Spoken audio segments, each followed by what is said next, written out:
Consider this a more informal kind of brown bag session. So I'll step through everything that we put on the tin, sure thing. Yeah, as Pam said, feel free to interrupt if you have questions as we go. I want to start with a poll. I've never done this before, so I'm going to press this button and hopefully it works. Everyone want to vote? Are you familiar with the Ultrafast grid? Yes, no? Okay, mixed. Well, this is fun, watching it tally in. Oh, it's a race now. Okay, great. Okay, cool. So it's mixed. It's definitely mixed. So we'll close the poll. Thanks everyone for indulging me. So the Ultrafast grid, let me just do a quick bit of talking, then I'll share my screen. We'll step through some stuff, and then we'll go from there. So the Ultrafast grid, I think it's one of the coolest pieces of tech that we have. I mean, it's because I think it creates the most opportunity for efficiency in scaling your tests. And so the way things traditionally work, the way that people typically do it, they use a traditional grid, like a Selenium grid or a vendor provider like Sauce Labs or Browser Stack and what have you. And it's a very one-to-one experience in your tests if you look at it in terms of a round trip. So from your machine to spawn a browser, and then visiting an application, and then performing actions, performing some kind of assertion. And so basically that creates a lot of variability for issues with latency, for flakiness to occur. And so every time you say, okay, I want to test this page on Chrome, I want to test this page on Edge, I want to test this page on Firefox, and so on and so forth. For each one of those, you would have to create a separate browser and then create a separate round trip from that browser to fetch all the resources, load the page, make sure that it lazy loads appropriately, do all this stuff and try to add a lot of stability. The Ultrafast grid challenges that paradigm, and it creates a one-to-many relationship. So what happens is you run it once from a local browser, load up a browser, access a page, and then we grab all the resources from the page.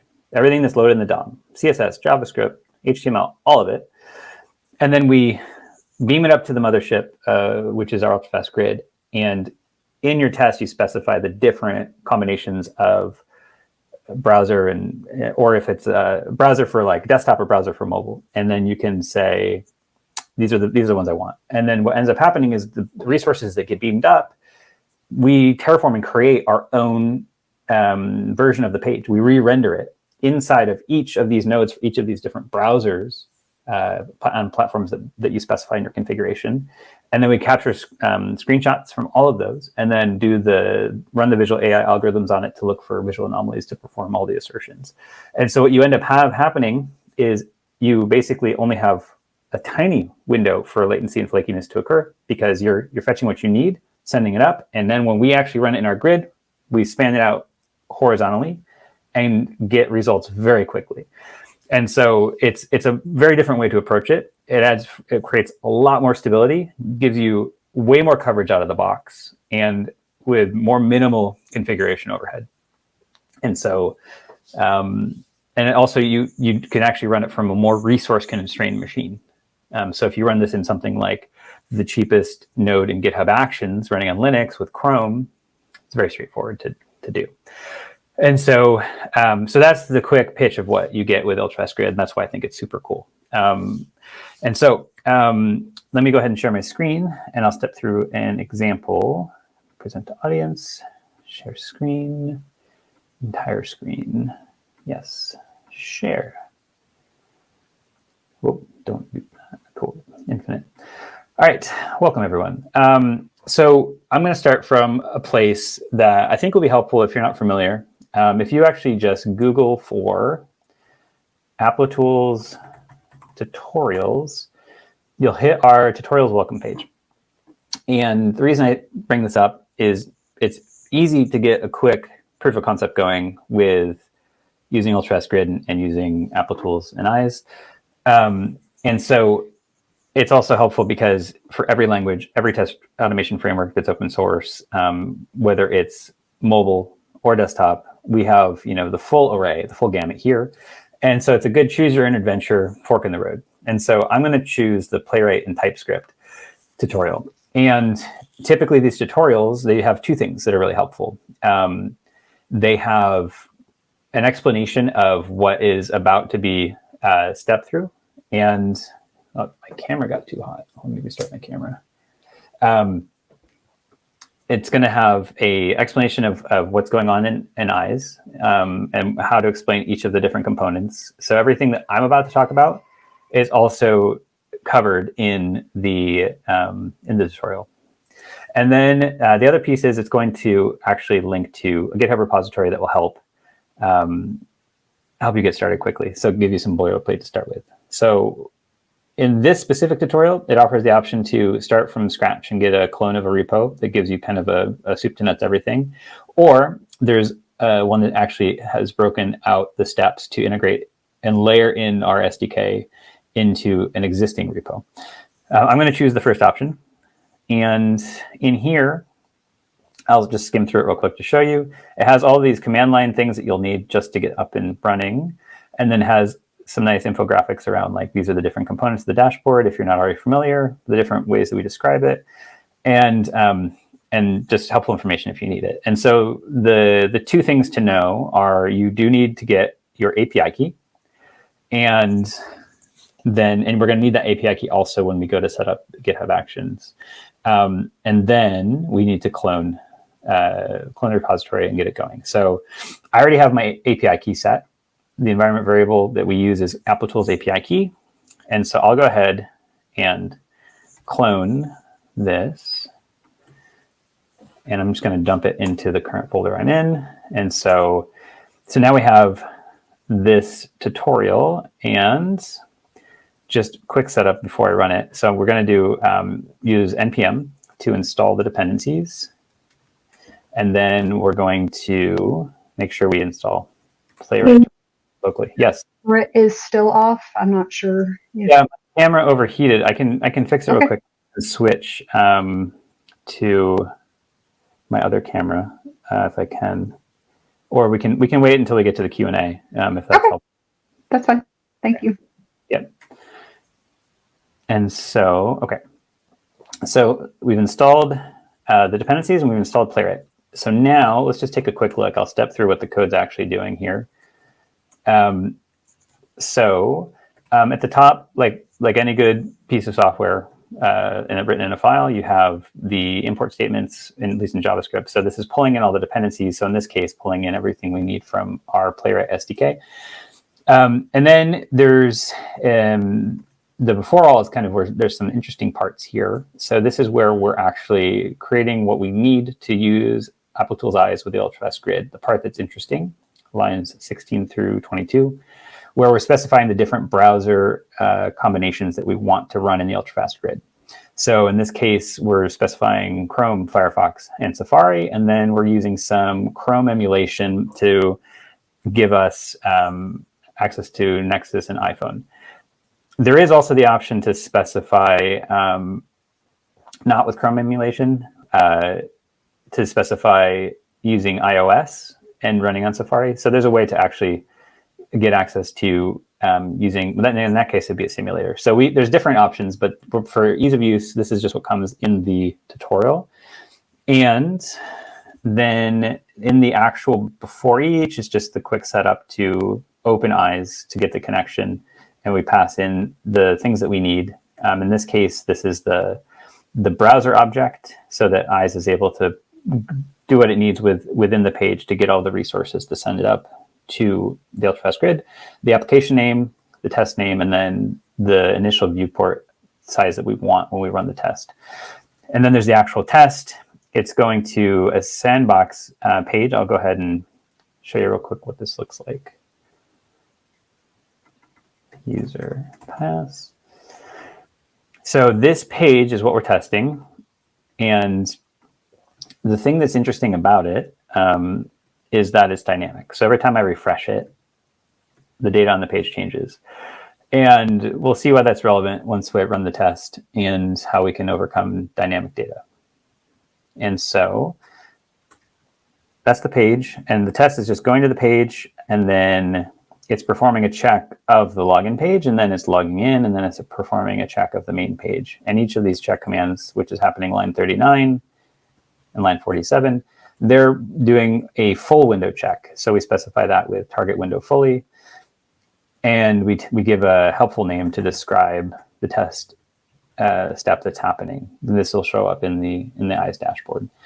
And then where it looks like we're also waiting to make sure that the page is in a ready state before we actually, after we've logged in. And then after each, and so after the test, we close the session with eyes, and then after that, we go ahead and get all the test results. So that's the test. Let me make this a little bigger. We'll split the window. And so we can go ahead and run this. Now, I've run this before, so I've already established baselines, which is to say, like, it's already ran, it's already captured screenshots and eyes, and I've already established those as the baseline. And the second time you would run it, then it would, if it found differences, it would throw an error, give you a link to the eyes job, and then you can go and look at it. That's what's going to happen on this first run. But if you were running it against your own application and you've never run eyes, you'd first have to establish the baselines. So the error that we get saying, the SDK is saying eyes detected differences, and you can see the job.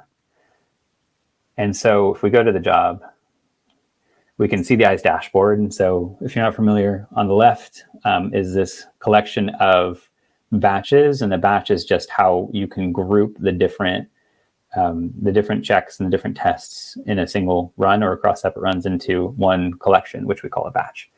And so these are all the different permutations that we specified in that initial config, Chrome, Safari, Firefox, and then with the Chrome emulation.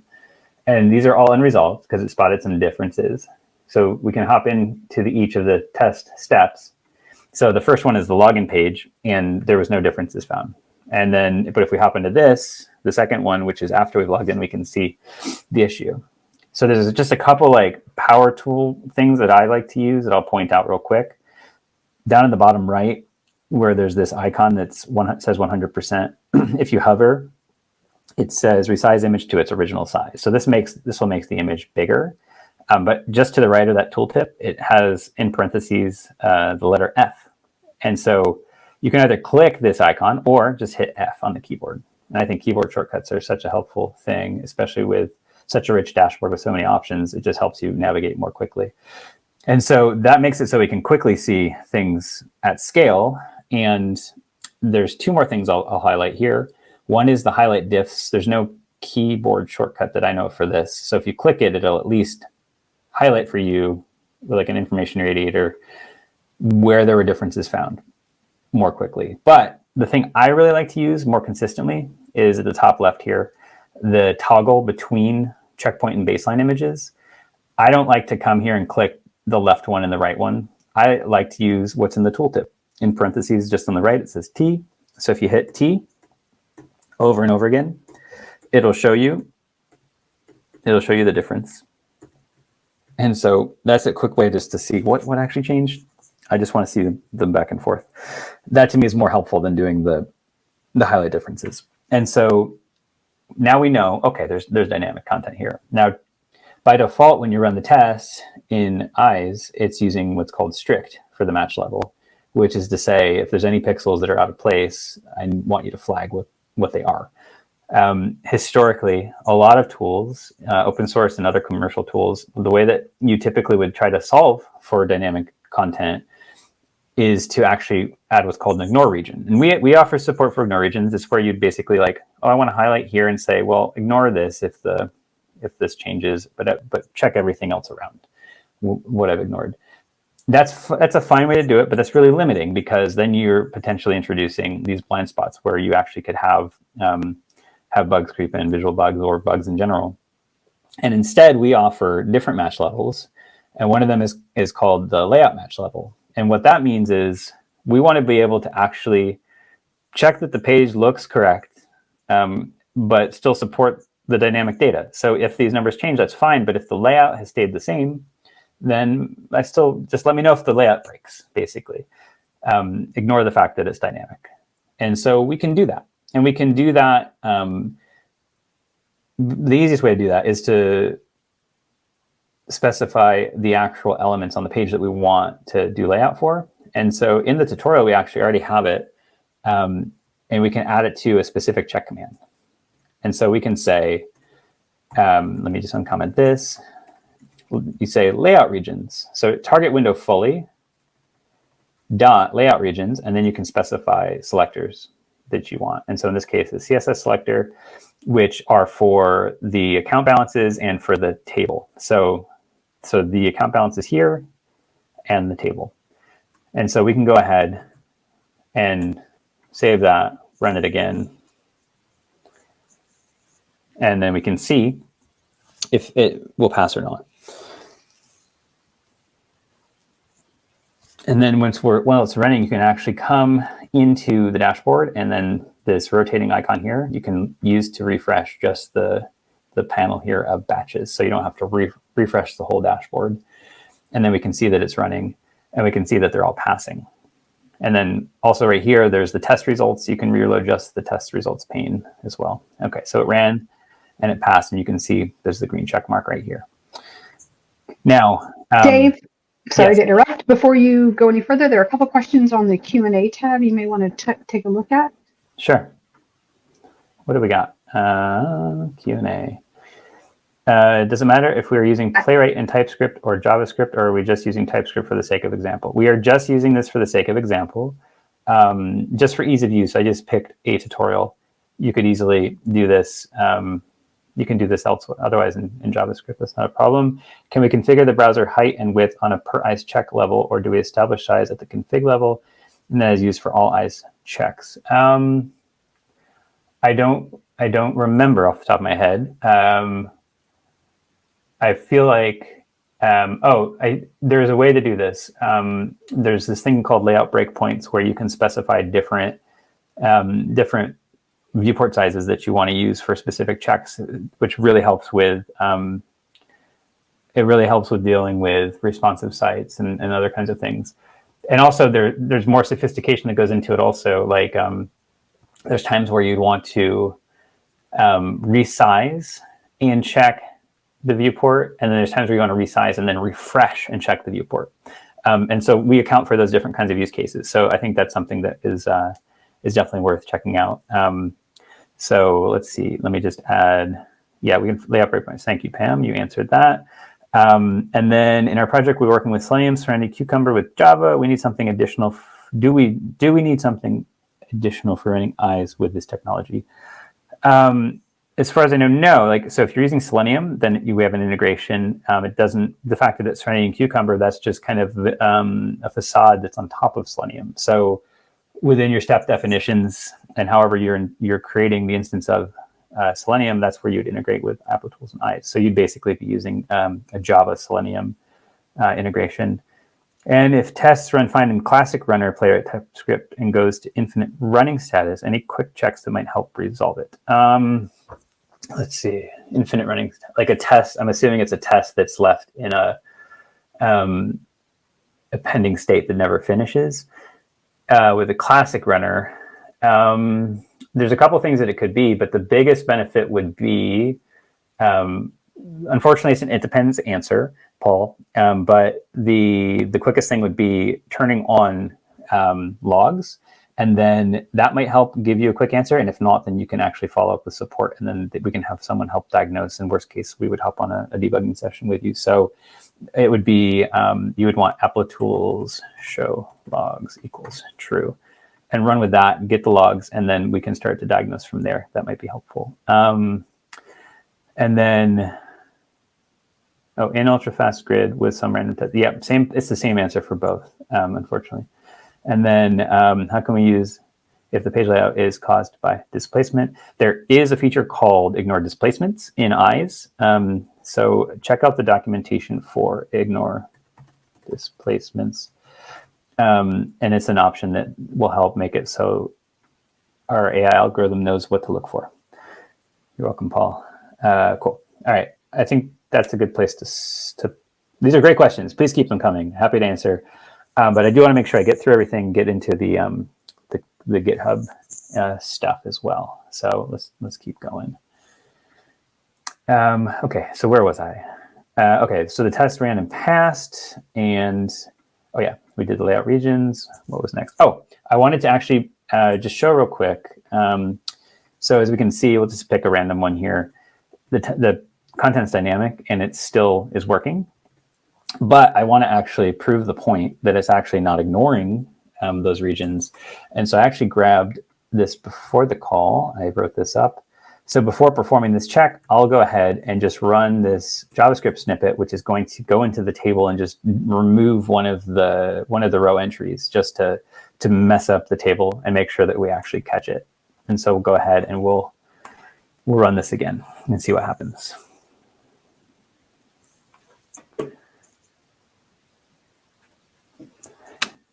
And then we'll check out the results. It should finish in just a minute here.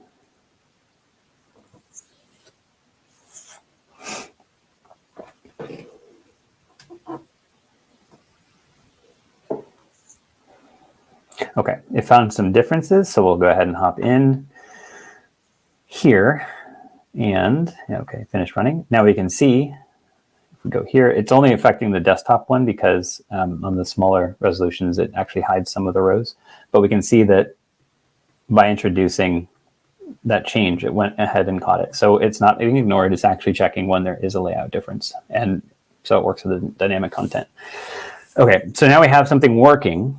So let's go ahead and actually wire this up to a GitHub repo.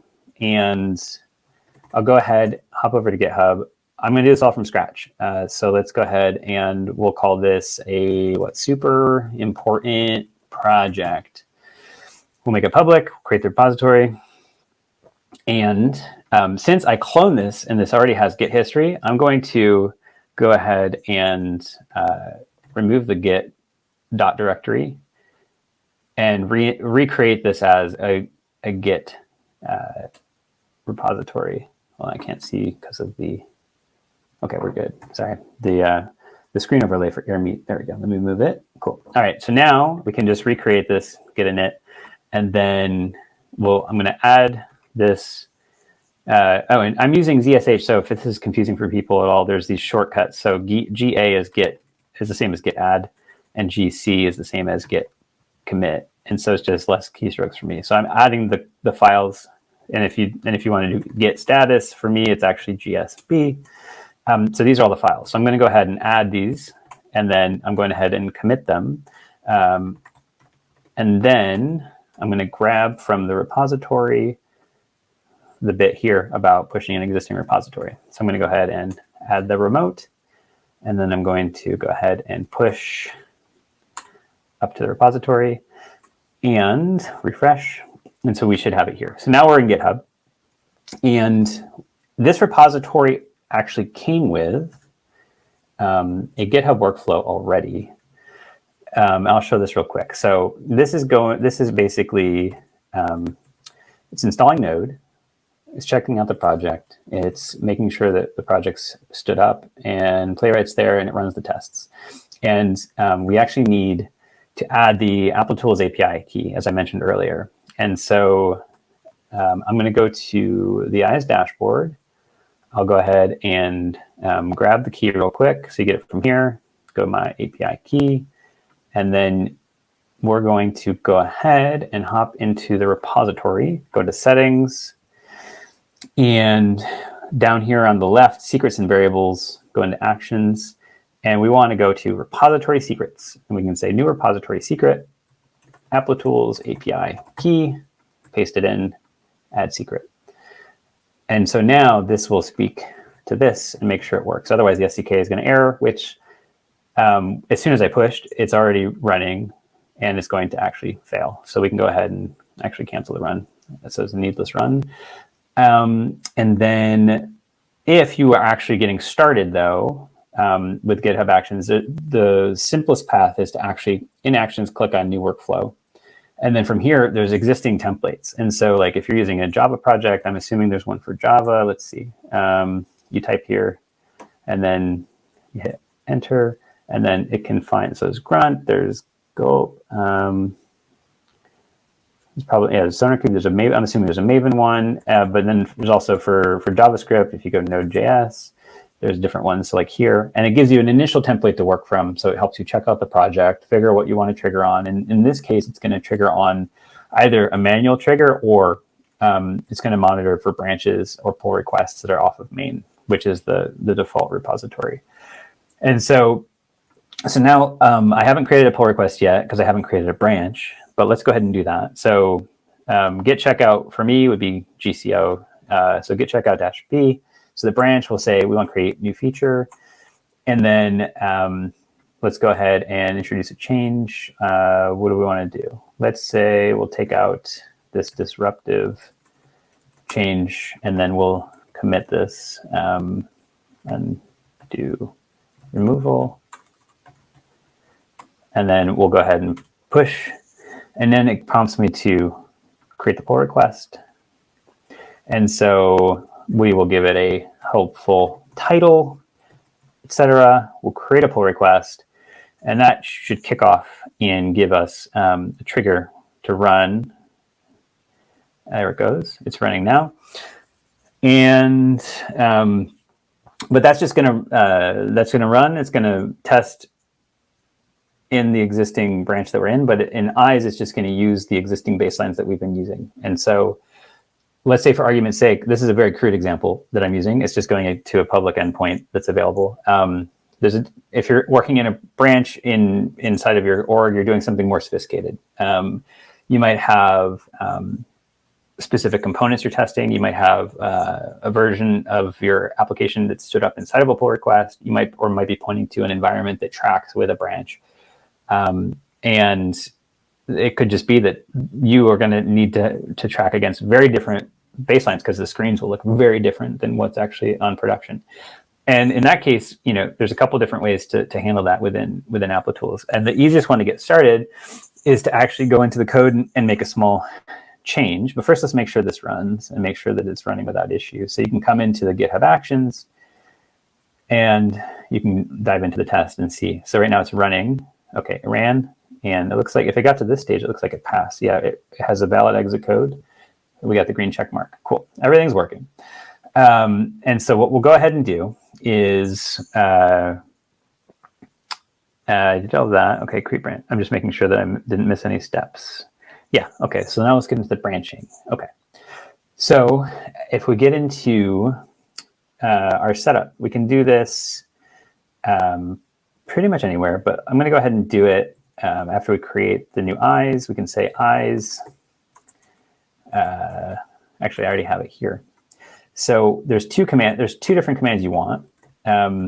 It's set parent branch name, parent branch. So this there's parent branch name and branch name, and so basically we're saying the source of truth of what is the tippy top of our branching is main. Main is the default branch. And then we're creating a branch off of that, which is called new feature. And so when we run this and actually have it go in eyes, what it should do is create, if this branch name doesn't exist, it will create a kind of parallel branch in eyes. And then that's where it's going to hydrate it with new baselines for things that we actually want to check. And then there's the ability within eyes to then merge those baselines back once we're ready. And we're ready to, basically when you're merging back your pull request. And so we'll go ahead and we'll add this to this, add branching support. We'll go ahead and we'll push. And we'll come in here and see that it's running. Cool, it's queued up. And we can't check in eyes what's going on until it has finished running the test. Otherwise, it shouldn't have anything displayed. But while it's running, I'll show you real quick. If we hop into the eyes dashboard, at the top here, there's this pull down, and then you can go to branch baselines. And in here, it'll say, by default, there is the default branch. And then there's other ones. This was from an integration earlier, so I can actually remove that. And so right now there's just the default, and these are all the baselines that I have right now. And the ideal scenario is that we would have this new feature branch also show up here. So let's check to see. This is fine. It's running. Okay. it still hasn't finished running the test. So once that is done, then we should see things show up in eyes.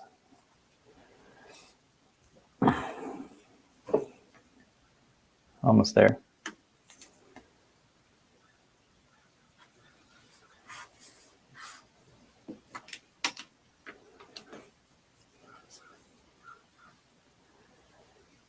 Okay, it's just about done. Okay, well that's running. I'll just check to see if there's any more questions. Let's see. Is it a requirement to upgrade our SDK version to version 5 package in order to run Ultrafast Grid? So I'm assuming by that you mean you're running Java, the SDK. Version 5 is the one that is for universal. No, you can actually still run, even if it's an older version. The reason to upgrade to version 5 is that there's only new features and bug requests being built and shipped in version 5 and later of the SDK. And if for Ultrafast Grid, no, but if you wanted to use it, the execution cloud, then you would definitely need to upgrade to do that.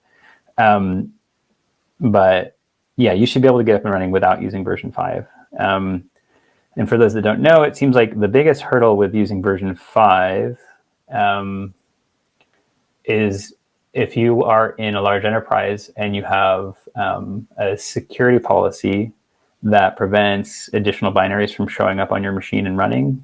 That's potentially something that can be some friction. Like you need to get that approved because that's a core component of the architecture of the version 5 SDK.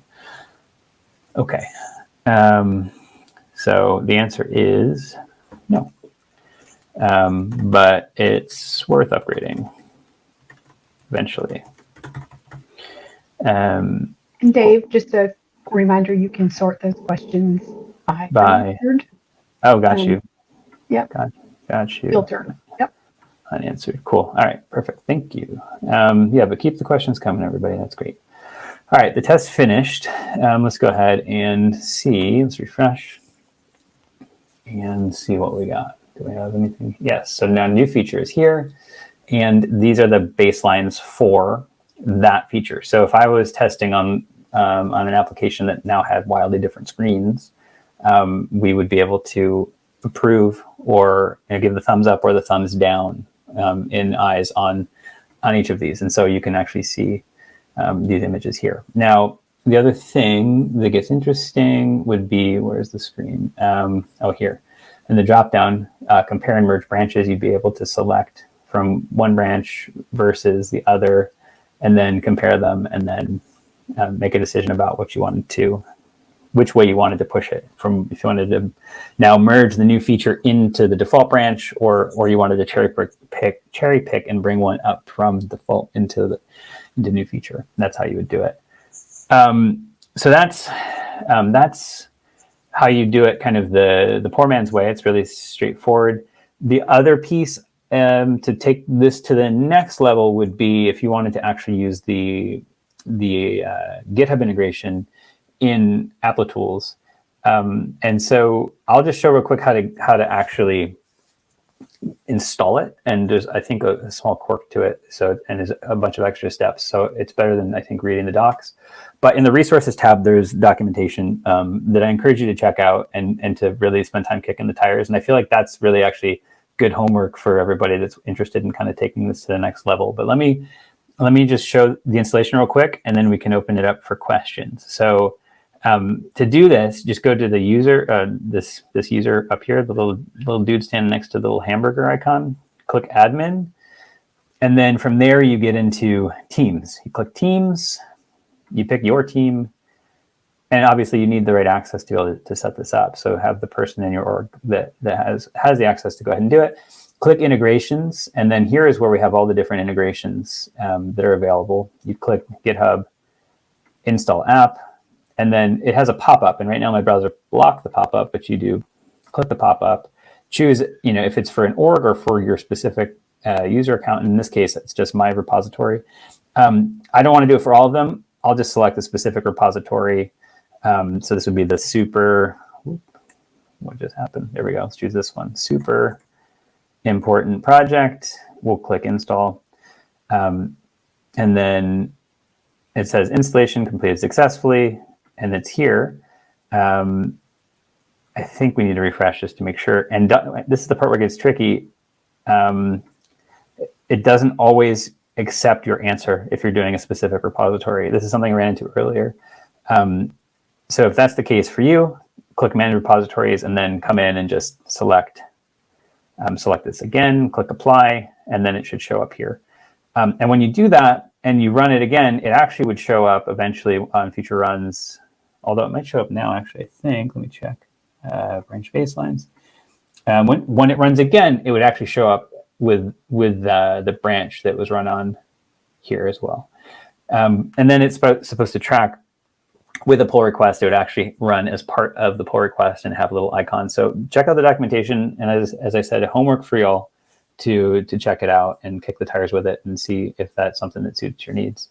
Okay, so let's see. We use Applitools Cypress integration in a develop branch, and then two developers are working in the same layout but in different components. We are having issues of failing tests on GitHub Actions that cannot be resolved in Applitools because one code doesn't have the update of the other yet. Which solution would you suggest for that problem? Let me just make sure I wrap my head around this. Applitools Cypress develop branch. Okay, two developers. This is a two-part question, broke out into two parts. All right, so I'm sorry about the very complex question, but it's just like, excuse me. So what happened is like exactly what you understood, I guess. It is like we have two developers working in the same, it is not the same code, but it is in the same application, right? Yeah. And we have on GitHub the develop branch. And what happened is, for example, both are working at different PRs and both are putting the PRs up on develop, right? So what happened it will run the Applitools, and because it is like two differences in the same page, let's say in this way, it will fail one update in the other. Oh, I see. You approve one, and then the other. Yeah. And then if you approve the second, it makes the first one fail. If you fix one, it will like fail the other. Yeah. And vice versa. Yeah. So in that case, it's you have to maybe chain them in a different way. It's like what's the way to do this? It's almost like wait, are the changes between those developers like they're both making changes against develop, and you want to approve both change sets. And I'm trying to think, like, is it a different workflow problem where like you could have one developer work off of another, like you can actually have a parent branch off of, so it's like one feature branch and then you branch from there to get to the other one, and then you just have you approve them in series potentially. I think that was one of the things that I was considering, like to have two, instead of both developers work against the same branch, like two child branches, like you could do that, right? Definitely, yes. And then the parent. Yeah. So in that case, the parent branch wouldn't be the develop branch. The parent branch could potentially be like the feature branch, and then the child feature branch would be the branch. That's one way to do it. That's definitely one way. The other way would be you're trying to have your feature branches be small for specific features. The other option is to actually expand the scope of what a PR would be, and then you can have them both work out of the same pull request to collaborate. And then, but that could also get messy. So I think the chaining probably makes the most sense, or it's like you have to treat them both. You have to manage them both at the same time. Like they could both still be just branches off of develop, but you review and approve them both at the same time. And then the hard part is like making sure that you just deal with the merge conflict in a way that's elegant. Or you can create maybe a super, what's the best way? I mean, yeah, merge conflicts are always hard. Now it seems like it's even harder with images. I think that that's a great question. I think I want to give you a better answer. So let me take this offline with my field engineering team and see if they've come up with a more creative solution to this. Because I got to imagine that this is something that people run into often, but it typically is for orgs that are more shift left, which it sounds like you are. So I think that this is actually a really good problem to have, because it sounds like you're doing things really well. So let me take this offline and see if I can get you something that's a more concrete answer that's helpful. Yeah, great, perfect. I really appreciate that. Absolutely. Okay, great. I'll email you after. Thank you. Thank you. Is it possible to send notifications to different team channels against an app name? I don't know. And I've asked Paul to join the stage as well. Great. Let's hear it. If Paul wants to join, have him come on. Okay. Yeah, so basically, like, I'm pretty new to this Applitools, and recently, like, we did this in the project. So I was just wondering, like, the team's notifications. I missed that a little bit, but like, so when you saw that admin console, there was menu options to integrate with the teams. So I was just wondering, like, in our project, like, we have different app names, like, for different teams. So now, if there is a way, because like the teams are totally different, and we use different app names to distinguish the different test results. So just wondering, like, if it is possible to send a Teams notification against that app name. So if I'm using a different app name. So I see. I don't know, but I can definitely ask. I can ask the field and get back to you with a response. And if it's something that we don't support, this kind of feedback would be great for our product team to put on the roadmap, it sounds like. So cool. Yeah. Thank you. Absolutely. Cool. Thank you.